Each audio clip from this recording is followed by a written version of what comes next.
Manimcha hammaga ko'rinyapti ekran, to'g'rimi? Ha, ko'ryapti. Bo'ldi, boshlaydi. Xo'p. Ma'lumotlarni qayta ishlashda ingliz tilida data preprocessing deyiladi. Data preprocessingda data cleaningni o'rni haqida gaplashib o'tamiz bugungi mavzuyimiz. Keyin oldin aytib o'taman, ayrim terminlar tarjima qilinmagan, shundoq holicha o'rganganimiz yaxshi deb o'ylayman. Xo'p, bugungi ajendamiz bilan tanishadigan bo'lsak, ma'lumotlarni qayta ishlashda ma'lumotlarni tozalash o'rni, keyin amaliy mashg'ulotimiz bor. Python dasturlash tilida kichik bir datasetni olib qanaqa tozalash kerak, qaysi algoritmlardan yoki qaysi framework librarylardan foydalanib tozalashlarni ko'rib chiqamiz. Keyin undan keyin komment yozish haqida ozgina gaplashib o'tamiz. Menimcha 3-qismi ham qiziqarli bo'ladi, ancha qiziqarli bo'ladi. Oxiriga olib qo'ydim. Xo'p. Data preprocessing o'zi nima? Ma'lumotlarni qayta ishlashda qanaqa bosqichlari bor? Eng birinchi bosqichi bu data cleaning bo'ladi. Data cleaning degani ma'lumotlarni tozalash. Undan keyingi bosqichda data transformation bor. Data transformation bu, misol uchun, bizda datalarni tozalab bo'lganimizdan keyin uni qanaqadir formatga olib kelishimiz kerak. Bizga kerakli modelimizni qurishimiz uchun kerakli bo'ladigan ustunlarni, qiymatlarni normalizatsiya qilishimiz mumkin. Yoki qanaqadir qiymatini o'zgartirib strukturaga olib kelib olishimiz bu data transformation bo'ladi. Biz bu haqida bugungi streamimiz haqida gaplashmaymiz. Undan keyin data integration bor. Data integration bu hayotiy misollarda ma'lumotlar bitta manbadan olinmaydi. 2 ta, 3 ta yoki undan ko'p manbalardan olinganda bu bizni bir-biriga bog'layotganimizda shu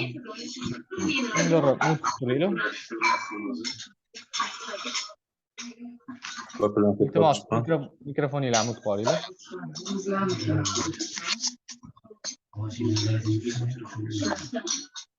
Shohruh, Anvar aka, Shohruh Isakovni unutib qo'ya olasizmi?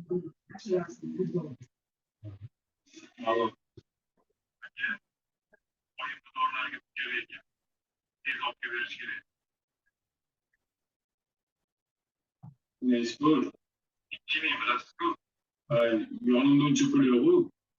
Ikki dorini olsa bo'lmaydi. Anvar aka. Sog'lik.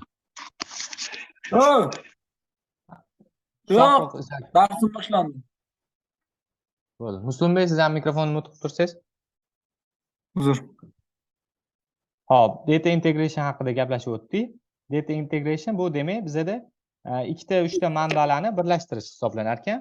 Keyin bizda data reduction, dimension reduction degan narsalar bor. Biz ma'lumotlarni hajmini qisqartirish orqali model yaratamiz. Hop, biz hozirgi e'tiborimizni data cleaning qismiga qaratamiz. Bugungi sessiyamizda data cleaning gaplashib o'tamiz. Hop. Nima deb o'ylaysizlar? Data cleaning nima uchun muhim? Data science da, machine learning da. Bitta gapiramiz.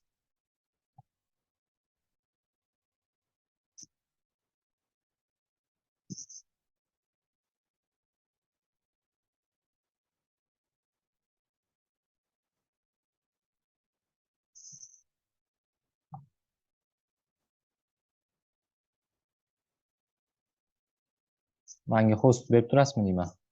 Qo'lni ko'tarishyapti bolalar. Faqat hamma mute bo'lib qolgan.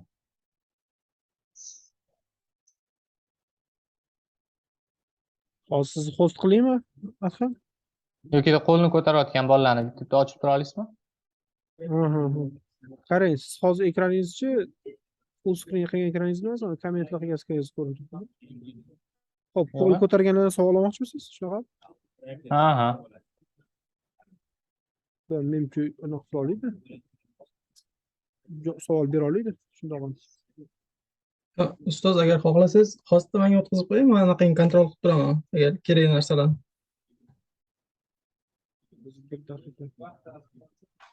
Shavkat gapirdimi? Shavkat? Ha, men gapiryapman ustoz. Anaqa o'zi bilmayman. Hozirgidek ekanmi? Yo'q, men anaqa qilayotganim zapis o'chib qolmasa bo'ldi. Host qilgan zapis to'xtab ha, lekin hostni o'chirsiz o'chib qoladi. O'shanisi borda. Anaqa savol so'radilar hozir, nima uchun data cleaning muhim deb, o'shanga ozroq fikr bildirmoqchi edim. Shundan savol Hop, kim hop, so'radi? sizni Ha, eshitamiz. fikr bildiravering, Ha, ovozni so'radim. eshitadi o'zi. Bunaqa mute qilaverasizlar. Menda kontrol yo'q. Ha, bo'ldi. Men fikrimcha anaqa datani ichida masalan narxlarini yozilgan bo'lsa, oddiy uyni narxlarini, Toshkentdagi uyni narxlarini modellashtirish haqida kecha 1-2 kun bo'ldi proyektni Mohir devda kursda o'qiyotganimda shu proyekt qilaverdim. Narxlarni ichida договорный degan anaqa so'zlar ham kirib qolgan ekanda raqamlarni ichiga.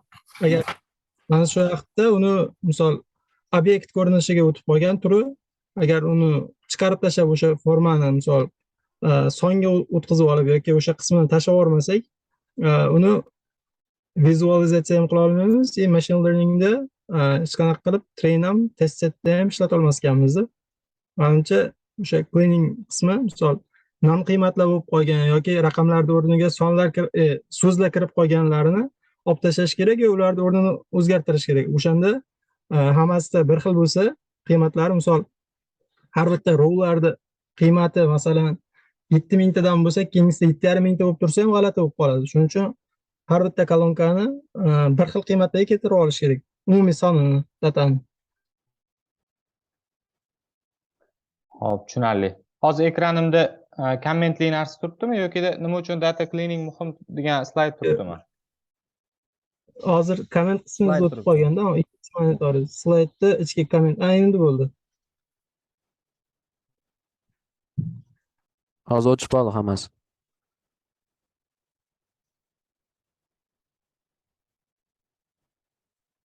Endi bo'ldi ekan, shunisi Ha, ma'qul bo'ldi, menimcha. bo'ldi, xolos. Aha. Hop.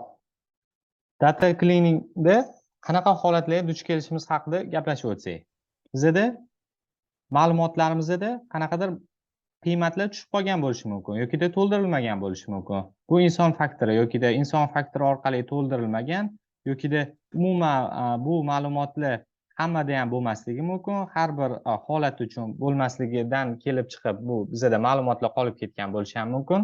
Keyingisida bizda outlier degan narsa tushuncha bor. Outlier degani nima degani? Bu outlier bizda tasavvur qilinglar, bu bizda bir 10 kiloli odam bor, bo'yi 50 santimetr bo'lishi mumkin. Bu chaqaloqlarga nisbatan hisoblanadi, to'g'rimi? Agar insonlarni qaraydigan bo'lsak, yana tasavvur qilamiz, 100 kiloli vaznga ega odam va bo'yi misol uchun 40 santimetr. Bu bizda anomali hisoblanadi. Bunaqa holatlar yo noto'g'ri to'ldirilgan yoki bu outlier bo'ladi. Tushuntira oldimmi? Mana shunaqa outlierlardan ham biz qutulib olishimiz kerak. Undan keyin bizda structural errorlar bo'ladi. Bu ham asosan ma'lumotlarni tuzayotganda bizda bir nechta misol klassifikatsiya masalasiga qaraydigan bo'lsak, klassifikatsiyada bizda gullarning turi bor. Biza buni qanaqa klasslarga ajratib chiqqanmiz? Hammaga mashhur bu iris dataseti bor. Iris datasetida 3 xil klass bor: setosa, versicolor, yana boshqasi. Biza buni agar to'ldirayotganimizda, ma'lumotlarni shakllantirayotganimizda bitta formatda yozmasak, agar bittasini lower case'da, bittasini upper case'da yozsak, bizda bu ikki xil klass, bitta irisni o'zini ham misol uchun lower case'da yozishimiz mumkin yoki upper case'da yozishimiz mumkin. Agar ikkalasini ikki xil case'da yozadigan bo'lsak, katta kichik harflarda yozadigan bo'lsak, bu bizda ikkita klassga ajralib qolgan bo'ladi. Demak, bu ham bizda qanaqadir xatolikni keltirib chiqazadi. Bundan ham qutulishimiz kerak. Bundan tashqari yana bizga kerak emas, bizani qiziqtirmaydigan kuzatuvlar natijasi ham yozib qo'yilgan bo'lishi mumkin. Bularni ham yo'qotib olishimiz kerak yoki bog'liqligini o'rganib, ko'rib buni tozalashimiz kerak. Endi har bitta shu qadamlarni qanaqa qilib shu tozalab, qadamlarni mana shu qadamlarga duch kelganimizda qaysi yechim bo'lishini ko'rib chiqamiz. Missing value'larga keladigan bo'lsak, bizda ikki xil option bor. Birinchisi, bizda agar ma'lumotlar tushib qolgan yoki to'ldirilmagan bo'lsa, biz uni drop qilib olamiz, o'chirib yubora olamiz yoki uni to'ldirishimiz mumkin. To'ldirish deganda to'ldirish o'chirishdan ko'ra yaxshiroq, lekin bitta narsani unutmaslik kerak, bu datasetga bog'liq berilgan ma'lumotlarga qarab o'zgarib boraveradi. Qaysidir ma'lumotlar bilan ishlayotganda o'chirib olish qo'l kelsa, qaysidir ma'lumotlar bilan ishlayotganda uni to'ldirish qo'l keladi. Bu aniq bir strategiya yoki aniq bir yechimi yo'q. O'shaning uchun jarayon kelganda vaziyatdan kelib chiqib ishlab ketaveriladi. Keyin structural errorlarni qanaqa tuzatamiz? Ma'lumotlarning tuzilish jarayonida xatoliklarni tuzatish uchun boya aytdim, bir xil formatga olib kelib olamiz. Klasslarni soni klasslarga qaraydigan bo'lsak, misol qilib klasslarni oladigan bo'lsak, biz hammasini yo lower case yozishimiz kerak yoki upper case yozishimiz kerak. Naming convention bir xil bo'lishi kerak hamma klass uchun. Bir xil paytda katta harfda, bir xil paytda kichkina harfda yozsak, bizda model qilganimizda accuracy'si yana pasayib ketadi. Xo'p, outlierlar bilan qanaqa ishlaymiz? Outlierlar bilan boya aytdim, bog'liqligini topishimiz kerak. Logical true narsani topishimiz kerak. Bu bizda logikasi meaning bormi, yo'qmi? Shu berilgan rowda bitta row oladigan bo'lsak, shu rowda biza model qilishimiz uchun qanaqadir ahamiyat kasb etadimi, yo'qmi? Shuni o'rganib chiqishimiz kerak. Keyin bizga kerak emas yoki ortiqcha kuzatuvlar natijasi bu nima bo'lishi mumkin? Duplikatlar bo'lishi mumkin, takrorlangan. Bitta narsani 2-3 marta qilib takrorlan yozib qo'yish mumkin. Yoki umuman boshqa ma'lumotlarni birlashtirayotganimizda boshqa ma'lumoti ham bizga qo'shilib qolishi mumkin. O'shani ham o'chirib tashlashimiz kerak. Bog'liqliklarni o'rganib chiqamiz. Endi hayotiy misollarga qaraydigan bo'lsak, tasavvur qilinglar, sizlar forma to'ldiryapsizlar. Bu formani orqasida yo backend, web forma to'ldirayotganinglarda backend yotadi, to'g'rimi? Bu yerda sizlardan kompaniya haqida yoki produkt haqida qanaqadir savollar bilan o'sha produktni yanada servisini oshirish uchun sizlardan har doim surveylar, shunaqa forumlar to'ldirib, requestlar jo'natib, sizlarni feedbackinglarni olib, yaxshilashga harakat qiladi kompaniyalar, to'g'rimi? Shu paytda tasavvur qilinglar, bunda holat bo'lishi mumkin inson faktorda. Required field qolib ketishi mumkin. Nima demoqchiman? Bizda misol uchun ikkinchi savolga required deb tashab ketgan bo'lsak, buni misol uchun to'ldirish optional, to'ldirish shart emas deb qo'ygan bo'lsak, qanaqadir backend'dami yoki galchkani belgilamasdan ketganimizda buni foydalanuvchilar to'ldirmasdan ketishi mumkin. Shundan kelib chiqib bizda missing value'lar ko'payib ketadi. Biz endi shu inputni topa olmaymiz. User to'ldirmagandan keyin, biz required field olib tashlaganimizdan keyin bizda qanaqadir ma'lumot yo'qotish hisoblanadi. Bu ham bitta misol bo'lishi mumkin. Biz sentiment analizis qilayotganimizda NLP ni kesida agar shu ma'lumotlar yo'q bo'lsa, biz uni improve qilib bera olmaymiz. Bu ham bitta missing value ga misol bo'ladi. Yana bitta NLP ga misol oladigan bo'lsak, audiolar. Mana xabaringlar bor, yaqinda Uzbek Voice ovoz yig'ish ishlarini tugatishdi. Sovg'a beramiz deb aytishganiga yoki qanaqadir agar yaxshi tarafini o'ylaydigan bo'lsak, kimdadir mikrofon ishlamay qolgan, ovoz yozayotganda faqat bu yerda silence ketgan. Silence deganim mikrofonni bosib qo'ygan, 3-4 sekund jimjitlik, hech qanaqa gap gapirilmagan. Uzbek Voice ishlatib ko'rgansizlar, bu yerda sizlarga tekst beriladi, sizlar shu tekstni o'qib berishinglar kerak. Shu bir xil yaxshi tomonini oladigan bo'lsak, mikrofon ishlamay qolgan deb tasavvur qiladigan bo'lsak, 4-5 sekundlab ovoz yozilmagan, mana shunaqa qilib shu ovozlarni ham tozalab tashlashimiz kerak. Bu ham bu data cleaningni muhim vaziyat hisoblanadi. Agar bularni biz tozalamasdan speech to text model qiladigan bo'lsak, bizda aniqligi juda past model yuzaga keladi. Hop, audiolardan keyin har bitta audioga tegishli teksti bo'ladi. Shu tekstlarda ham tozalash ishlarini olib borish kerak. Mana bu yerda ko'rayotgan bo'lsanglar, kitoblardan yoki yangiliklardan parse qilib ma'lumotlar olinganda encoding errorli xatolar ham kelib chiqadi. Mana bu yerda ingliz bo'lib qolgan, shuni tozalab olishimiz kerak. Keyin bu yerda kirillcha B harfi ham ketib qolgan. Buni ham lotincha B harfiga o'tkazish kerak. Bu ham NLP da data cleaningga bir qismi hisoblanadi. Hop, yana e'tibor berayotgan bo'lsanglar, biz hashtaglarni o'chirib yubordik bu yerda. Keyin full stop, punctuationlarni yo'qotib yubordik. Hammasini lower case ga o'tkazib qo'ydik. Ko'rasizlar, NLP'da, data cleaningda lower case'da и punctuationlarsiz, hashtaglarsiz ishlanadi. Hop, endi asosiy qiziq joyga o'tadigan bo'lsak. Komment yozish muhimmi? Sizlarga savol. Biza universitet paytida o'qiyotganimizda dasturlash foundation kurslarida bizaga domlalar aytishardi. Har bitta kodinglarga o'sha komment yozinglar, tushunarli bo'ladi. Keyin Spark qaytib kelganinglarda nima qilganinglar esinglardan chiqib qolsa, o'sha kommentni o'qib ham tushunib olishinglar mumkin deb o'rgatishgan edi bizaga. Endi hozirga kelib bu komment yozish juda zo'r an'anaga aylanib ketdi va kuchli tomonlari ham bor. Hozir ko'rib chiqamiz. Sizlar nima deb o'ylaysizlar? Komment yozish qanchalik muhim hozirgi paytda?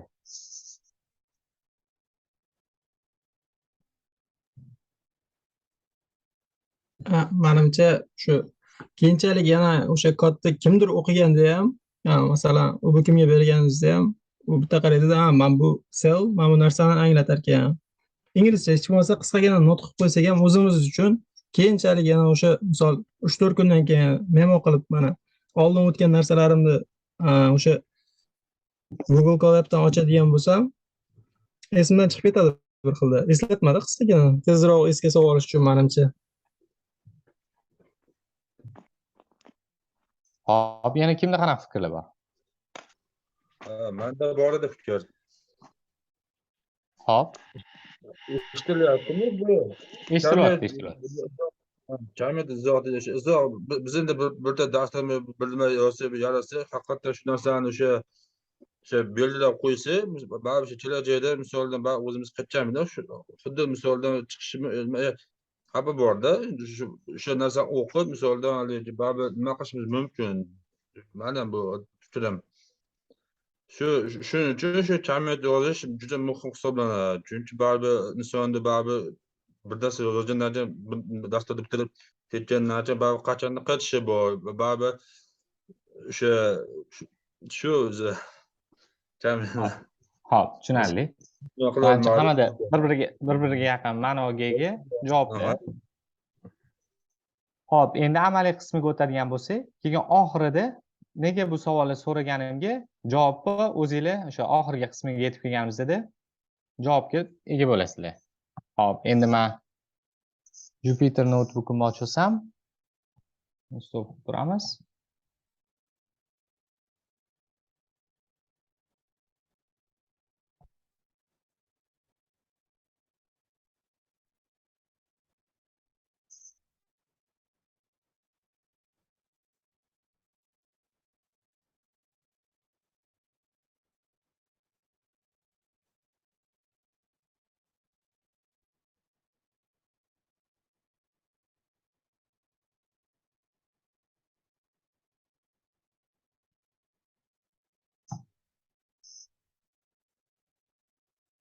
Ekran ko'ryaptimi?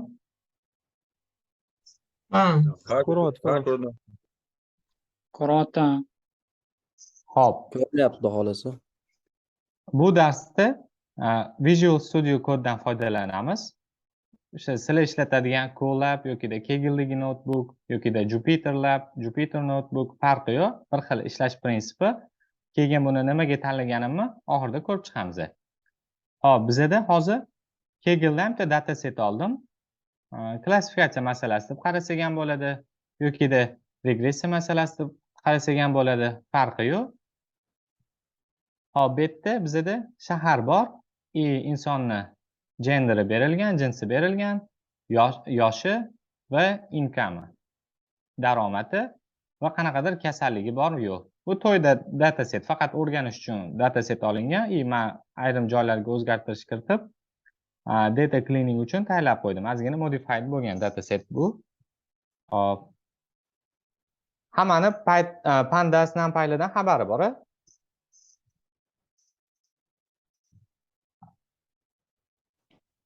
Yo'q, shaxsan meniki unchalik emas. Xabari yo'qlar ham bor.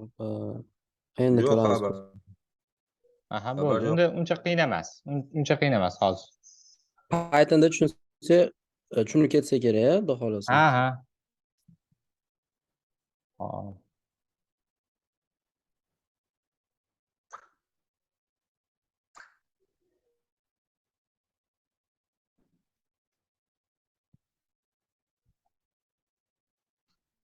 Hop, bizada data science da ma'lumotlar bilan ishlayotganimizda asosan pandas, numpy, vizualizatsiya qilish uchun matplotlib shunaqa librarylardan foydalanamiz. Ma'lumotlar bilan ishlash deganda nimani nazarda tutaman? CSV fayllar bizada Excel ko'rinishda yokida CSV yokida text fayllar bo'lishi mumkin. Ular bilan ishlayotganimizda biza pandas degan library bor. Bu oddiy Pythonning o'zida ham xuddi shu ishlarni bajarsa bo'ladi, lekin pandas tezligi Pythonga qaraganda ancha tezroq bo'lganligi uchun bu sizlarga qo'l keladi. Keyin bizada numpy degan narsa bor. Numpy bu arraylar bilan ishlash. Arraylar ma'lumotlarimiz biza har bitta ustunani array deb oladigan bo'lsak, bu hammasi ikkalasi numpy ham pandas ham C dasturlash tilida yozilgan, o'shaning hisobiga tezligi katta. Bular haqida batafsil to'xtalib o'tmaymiz. Hop, asosiy qismiga o'tadigan bo'lsak, bizada librarylar shu. Hozircha ikkita libraryni import qildik. Keyin datasetni ma'lumotlarni o'zimizga yuklash uchun o'zgaruvchi ochamiz. Data degan read csv degan metod orqali ma'lumotimizni yuklaymiz. Bizada toy dataset modified new. Toy dataset modified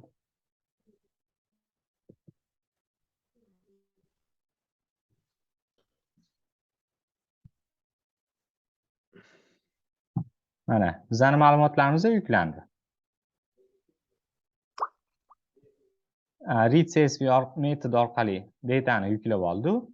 Keyin bizada pandas so'zida bir qancha metodlar bor. Uni dokumentatsiyasiga kirib o'rganib chiqishinglar mumkin. Biza buni shape'ini ko'radigan bo'lsak, bu shape nima degani? Shape mana bu yerda ham ko'rasizlar, 1,5 mingta ma'lumot bor bizada. 1,5 mingta ma'lumot 5 ta ustun. Demak, biza endi tozalashdan oldin tekshirib olishimiz kerak. Missing value'lari bormi, yo'qmi? Missing value'lari birinchi bo'lib qiladigan ishimiz o'sha qolib ketgan ma'lumotlarni qidirib ko'ramiz. Isnull degan funksiya bor. Agar isnullni hammasini yig'indisini ko'radigan bo'lsak, bizga har bitta ustun bo'yicha qolib ketgan ma'lumotlarni summasini chiqarib beradi. Misol uchun ko'rib turibsizlar, city ustunida bir dona ham missing value yo'q. Gender ustunida 21 ta missing value bor. Age ustunida 34 ta, income da 37 ta, illness da 3 ta ekan. Biz hozir klassifikatsiyaga qaraydigan bo'lsak, illnessni o'zini qarab o'tamiz. Illness bizada demak kasalligi bor yokida yo'q. Ikkita klassga ajratilgan. Shu klassni ham yozilmagan ma'lumotlar bor ekan, 3 ta. Hop. Endi bu missing value'lar bilan qanaqa ishlaymiz? Boya aytib o'tdim, ikki xil usuli bor. Birinchisi, ularni drop qilib olamiz. Yokida o'zgartirib, ularni qo'shib qo'yishimiz mumkin. Bizda input degan narsa bor. Hop, input degan nima degani? Missing value'larni topib, o'rniga o'rtacha qiymatini, median qiymatini yokida eng ko'p takrorlangan qiymatini yokida qanaqadir konstanta sonni berib to'ldirishimiz mumkin. Misol uchun gender klassini, gender ustunini oladigan bo'lsak, gender ustunida erkak male and female yozilgan. Shu male, female qolib ketgan joylariga biza eng ko'p takrorlanganlarni yozishimiz mumkin yokida konstanta berib hammasini erkagiga o'zgartirib qo'yishimiz mumkin.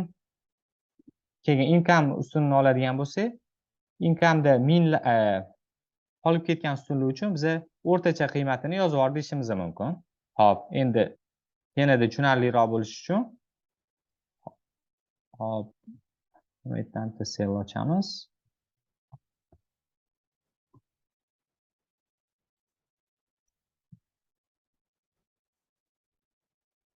Birinchi bo'lib biza o'sha income degan ustunni oladigan bo'lsak, mana income. Bizda qanaqa bor? Ma'lumotlar bor. Income ustunini ko'radigan bo'lsak, data deb belgilayman.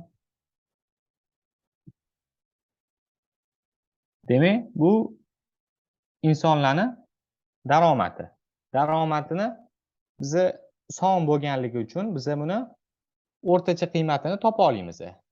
bizada ikki xil ma'lumotlar bo'ladi o'zi. Sonli qiymat bo'ladi и categorical string formatdagi qiymatlar bo'ladi. Bunga string formatga boya aytdim, gender misol qilib aytdim, erkak va ayol bo'lishi mumkin. Sonli qiymatlarda biz ishlata olamiz. O'rtachasini topa olamiz. Categoricallarda topa olmaymiz. Biz medianini ham topa olamiz, yana categoricalda topa olmaymiz.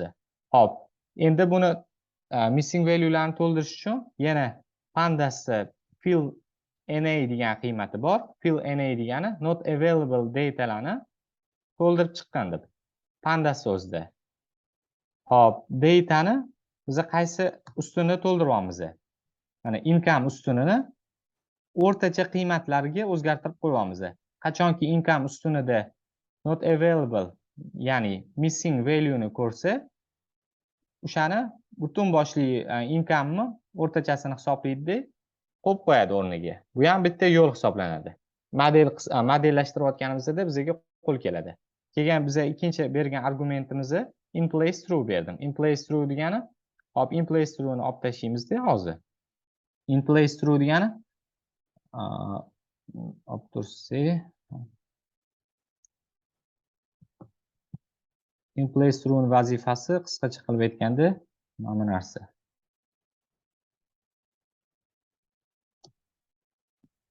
Ko'rasizlar, ustunni o'ziga fill NA qilib turib, meanni yana yuklab qo'yapman.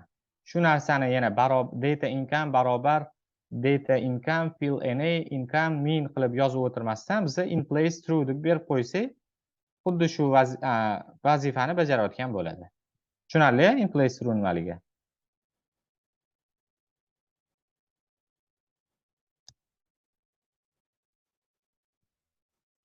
Hop, data income endi missing value'lardan qutuldi. Yana bitta ko'rishimiz mumkin buni. Tekshirib ko'radigan bo'lsak, is solishtiramiz tepadagi bilan is null. Keyin bizada mana income'da endi boya 37 ta missing value'lar bor edi. Bizada endi missing value'lar qolmadi. Endi qolgan ustunlarni ham analiz qilib chiqib, o'rganib to'ldirib borishimiz kerak. Men hozir bu hayotiy misol bo'lmaganligi uchun va osonroq misol bo'lganligi uchun tez bajarib ketamiz, lekin bu hayotiy misollarda bittada mean o'rtachasini qo'yib yuborib to'ldirilmaydi. Buni nimaga muhim, qaysi ustunga bog'liqligini o'rganib chiqib, o'shanga qarab yo o'rtachasi yokida konstanta qiymat bilan, yokida median qiymat bilan, yokida most frequent qiymat bilan o'zgartirib boriladi. Hop, keyingi sonli qiymat bizada age, yoshi. Customerlarning yoshi. Buni ham biz misol uchun buni median bilan to'ldiramiz. Median bilan. Age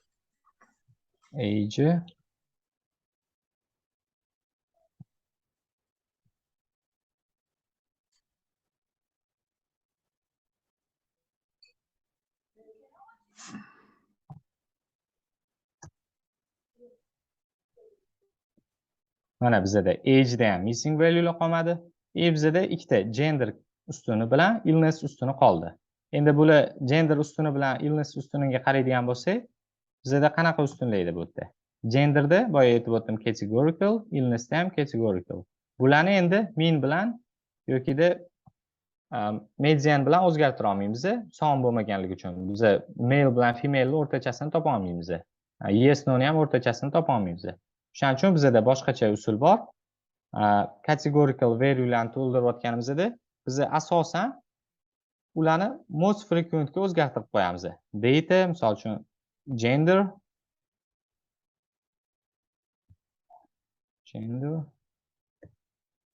Q&A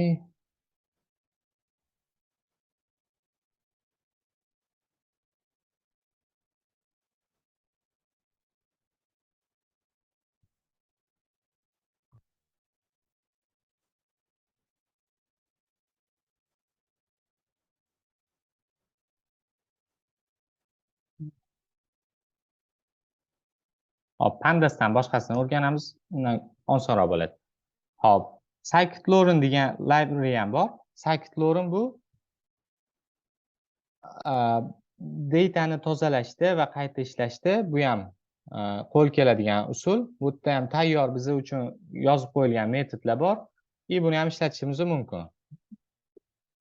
Hop, scikit-learnda birinchi buni inputer degan klassini scikit-learndan o'zimizga import qilib olamiz. Keyin biz inputer degan variable ochamiz. Inputer degan to'ldiruvchi.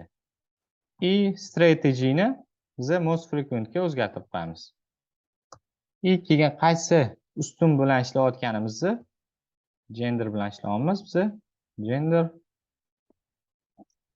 shu inputerni transform qilib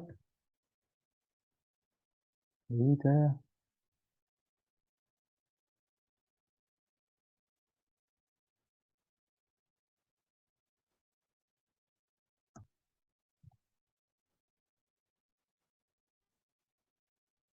yerda scikit-learndagi simple inputer degan klassi bizda missing value'ni qaysi missing value deb nimani olib ketishimizni o'zimiz aytamiz.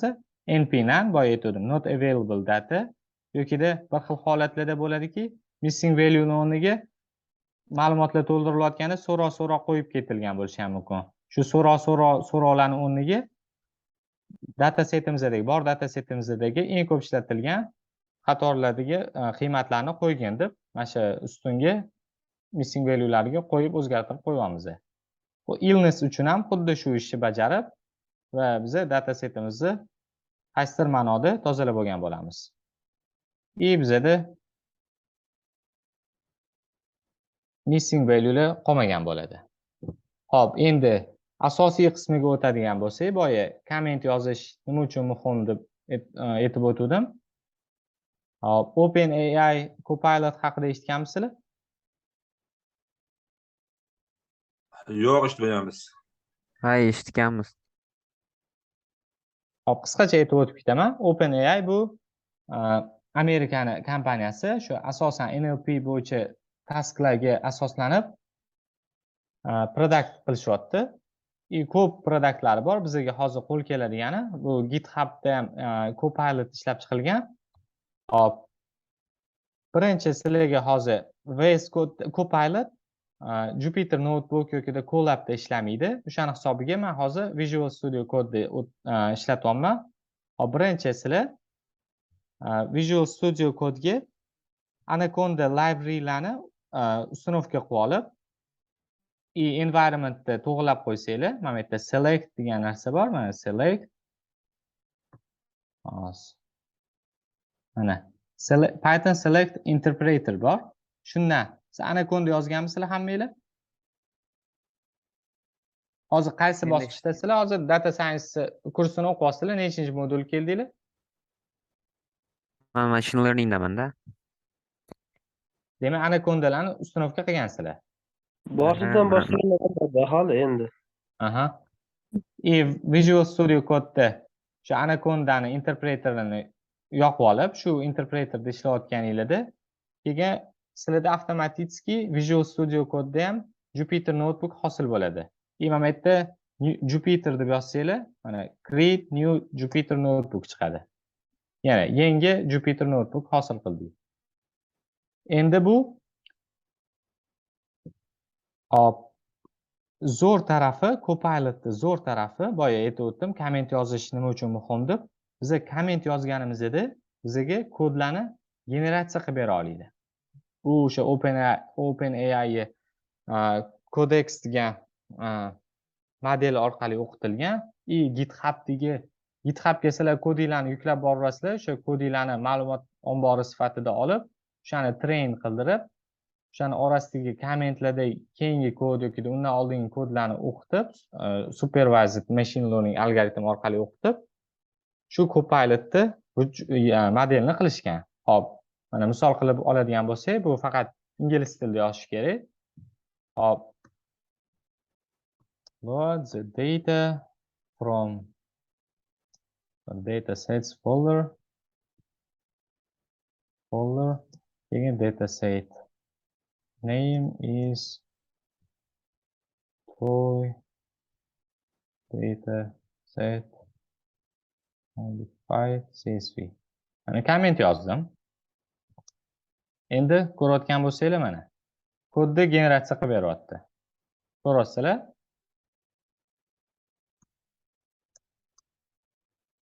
Endi yana misol uchun bunga yozishinglar mumkin. Check the missing values in the dataset and replace all with mean. Mana boyagi qilgan ishimizni missing value'larni top va o'rtacha qiymatga o'zgartiryapmiz. И bizga nimani qilib beradi? Def is now hamma ustunligi missing value'larni keyin mana butun data setni o'rtacha qiymatiga o'zgartiryapti missing value'larni. Ko'rasizlar? Hozir mana yerda pandasni load qilmadi. Import pandas ASPG.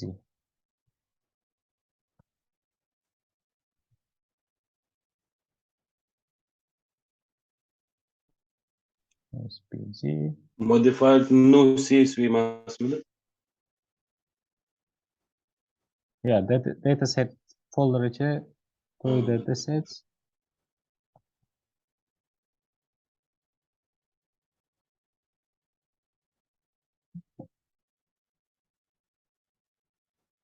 Notebook save qilmaganligim uchun sabab.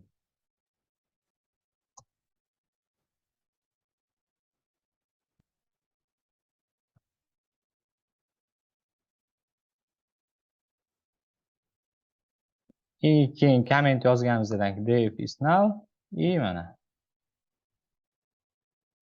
Endi def ni qaraydigan bo'lsak, bizda ma'lumotlarimiz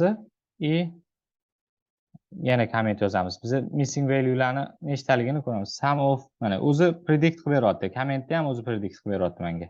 Sum of all the missing values in the data set.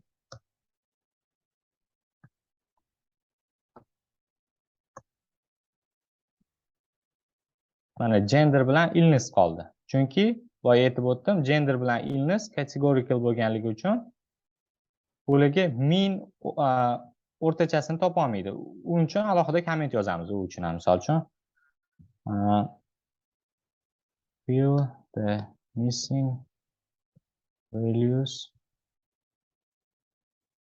in the column age with most frequent value. Mana age uchun. Endi xuddi shu commentni age emas gender uchun.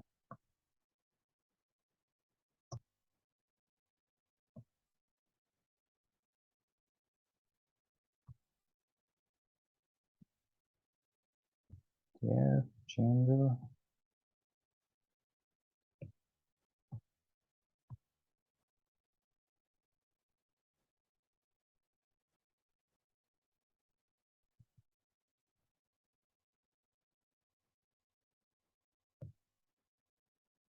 internetim sekinlashib qolganiga, bu internet bilan ishlaydi, Copilot predict qilib sekinlashib qoldi.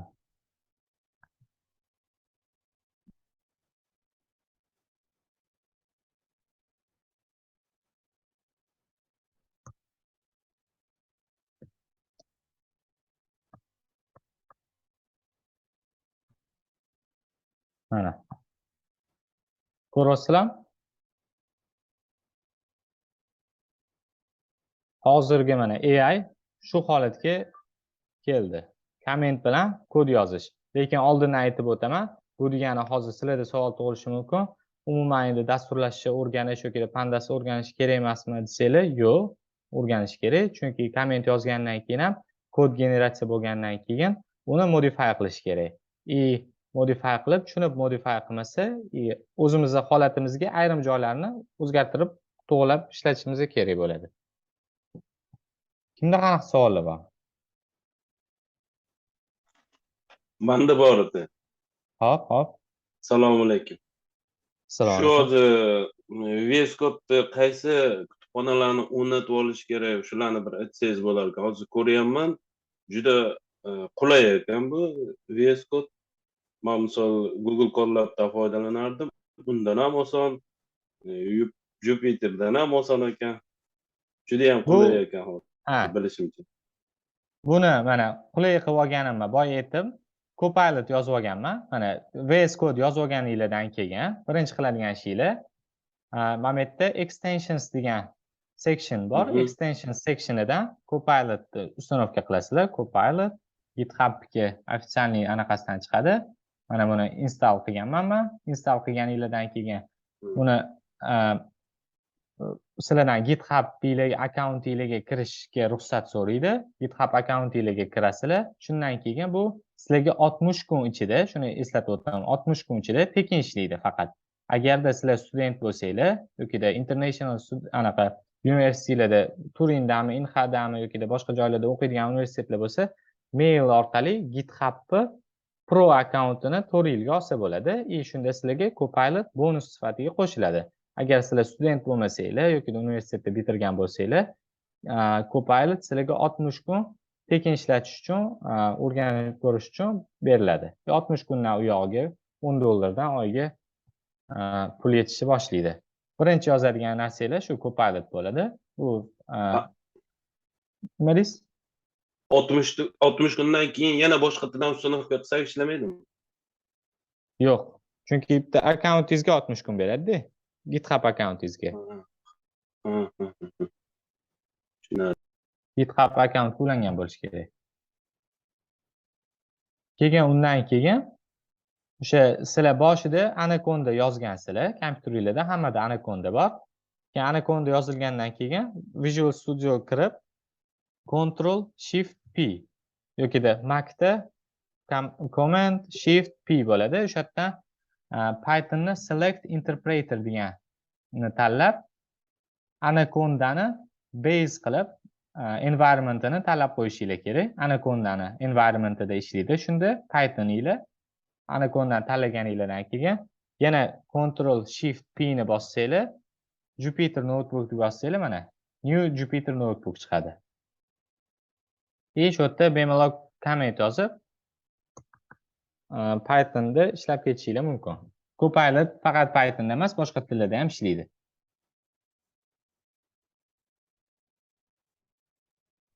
Shunda VS Code'ga dataset yuklashimiz uchun u bitta papkada bo'lish kerakmi? Biz proyektimiz bilan dataset bitta papkada bo'lish kerakmi yo Google Colab'da farqi yo'q, qayerdan bo'lsa yuklayverasiz? Farqi yo'q, agar pestni to'g'ri bersangiz.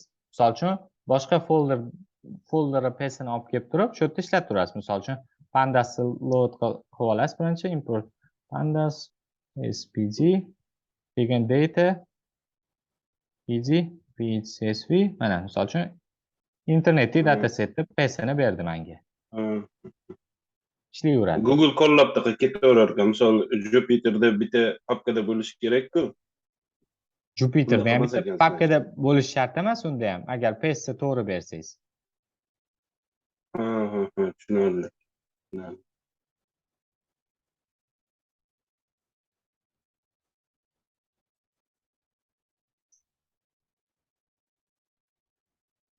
Yana kimda qanaqa savollar bor? Menda bor edi domla. Hop. Savol bor tepa taklifda misol shu datalar bo'yicha shu Visual Code'da bu ishlash uchun alohida bir video qo'llanma chiqasiz bo'lmaydimi? Tepa video darslik. Keyin o'sha guruhga tashlansa, o'sha yerda bolalar ko'rib, o'sha Visual Code'da qilaveradi bemalol. Shuna iloji bormi shu video darslar qilib chiqarish, tepa video qo'llanma? O'shalar pullar o'rnatishda qanday to'g'rilashdi shu data jamoalar. Bo'ldi, iloji bormi kelajak? Xo'p, sog' bo'ling, rahmat. Shunga qo'shimcha yana bir qo'shimcha qilsam bo'ladimi? Shu videongizga narsani ham qo'shaversangiz bo'ladi. Misol VS Code'da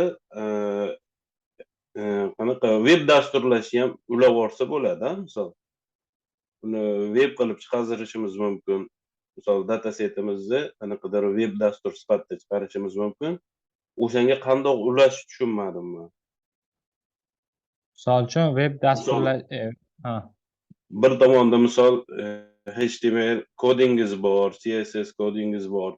Ular bir-biriga ulanadi-yu, mana Pythonni qanday ulash tushunmadim. Mana IPython anaqa proyektimizni qanday ulash tushunmadim.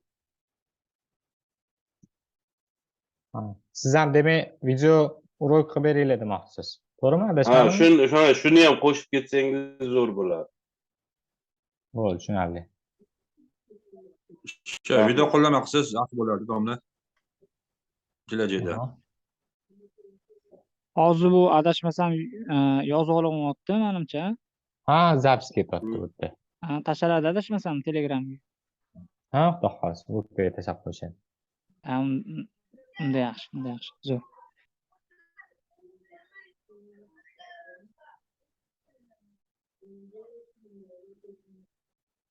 Yana kimda qanaqa savollar bor?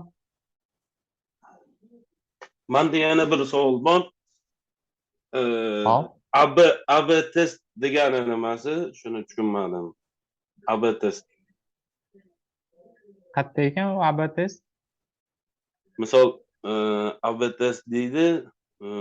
Men misol hozir Rossiyada universitetda o'qiyman. AB test degan mavzuyimiz bor. Shuni tushunmadim. Qanaqa deb tushuntirsam bo'ladi? Bir misol uchun web приложение deylik, web proyekt. Shunda tushunganimcha hozir aytaman, bir knopkalarni o'zgartirish, qaysi biri yaxshi, qaysi biri yomon misol. Yana qanaqadir knopka qo'shish kerakmi? Shularni qanaqadir AB-test qilish kerakmi? Ha, siz data science bo'yicha aytmayotgan ekansiz, testing bo'yicha aytayotgan ekansiz. U boshqa. Testing bo'yicha. Bu yerda hozir kurs asosan data science va machine learning.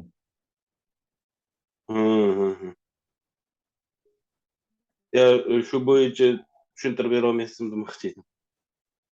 Mohirda adashmasam, testing bo'yicha ham kurs bor, praktikum kurs bor. Ha, u testing bo'yichami u? Ha. U data science emas, u data science bo'yicha emas. Alohida kurs. Ha, alohida kurs bor u yerda. Tushunarli. Rahmat, tushunarli.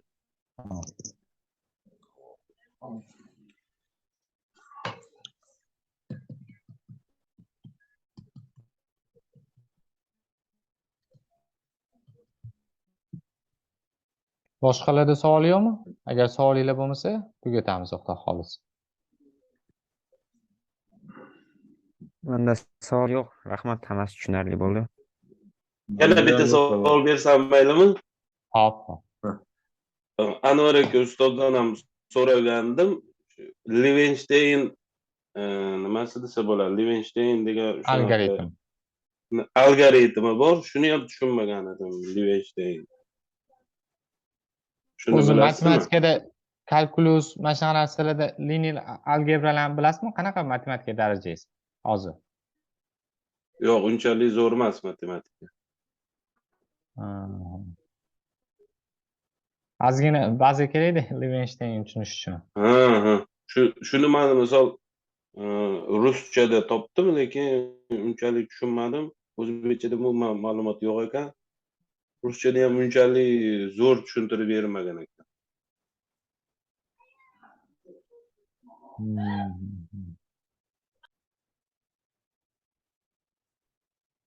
Mayli, toparmiz uni ham.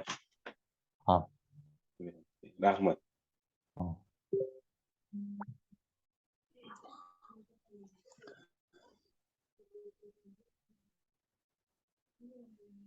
Anvar aka, hech kimda savol qolmagan bo'lsa, tugataveramizmi? Savol yo'q, savol. Mayli, unda charchamanglar, sog' bo'linglar, omad ishinglarga. Sog' bo'ling, salomat bo'ling, domla. Sog' bo'ling, ustoz. Charchamang. Rahmat, sog' bo'ling.